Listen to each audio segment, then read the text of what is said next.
ಸಿಂಹರಾಶಿ. ವ್ಯಯಾಧಿಪತಿ ಷಷ್ಠದಲ್ಲಿದ್ದು ಷಷ್ಠಾಧಿಪತಿ ಅಷ್ಟಮದಲ್ಲಿರೋದ್ರಿಂದ ಸ್ವಲ್ಪ ವೃತ್ತಿ, ಇನ್ನೊಬ್ಬರ ಮೇಲೆ ಡಿಪೆಂಡ್ ಆಗಿದ್ದೀರಿ ಅಂದರೆ ಇನ್ನಷ್ಟು ಸ್ವಲ್ಪ ಒತ್ತಡ. ಆದರೂ ಗುರುದೃಷ್ಟಿ ಇರೋದ್ರಿಂದ ಎಂಥ ಒತ್ತಡ ಇದ್ರೂ ನಿಭಾಯಿಸ್ಕೊಂಡು ಹೋಗತಕ್ಕಂಥ ದಿನ. ಹಿರಿಯರ ಆರೋಗ್ಯ ನೋಡ್ಕೊಳ್ಳಿ. ಆಕಸ್ಮಿಕ ದೈವ ದರ್ಶನ, ಆಕಸ್ಮಿಕ ಗುರುದರ್ಶನ, ಪುಣ್ಯಕ್ಷೇತ್ರ ದರ್ಶನ, ಪ್ರಸಾದ ಸೇವನ ಪಡೆಯತಕ್ಕಂಥ ಒಂದು ದಿನ. ಇನ್ನು ಕನ್ಯಾ ರಾಶಿ.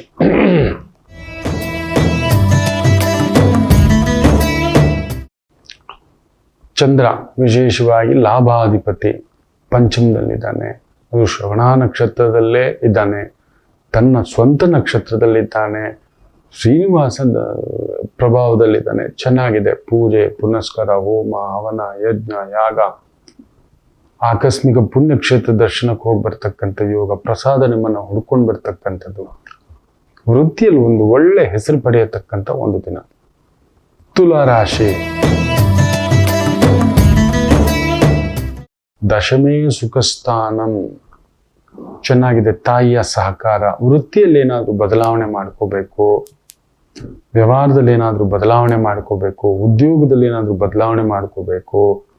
ಆಮದು ರಫ್ತು, medicines, chemicals, pharmacy, medical line, paramedical line, ಇಂಥವುಗಳಲ್ಲಿ ಉದ್ಯೋಗ ಕೆಲಸ ಕಾರ್ಯ ತೊಡಗಿಸ್ಕೊಂಡಿದ್ದೀರಿ. ವಿಶೇಷ ಅಭಿವೃದ್ಧಿಯನ್ನು ಪಡೆಯತಕ್ಕಂಥ ಒಂದು ದಿನ. ವೃಶ್ಚಿಕ ರಾಶಿ. ಭಾಗ್ಯಾಧಿಪತಿ 3ನೇ ಮನೆಯಲ್ಲಿ ಸ್ವತಃ ನಕ್ಷತ್ರ.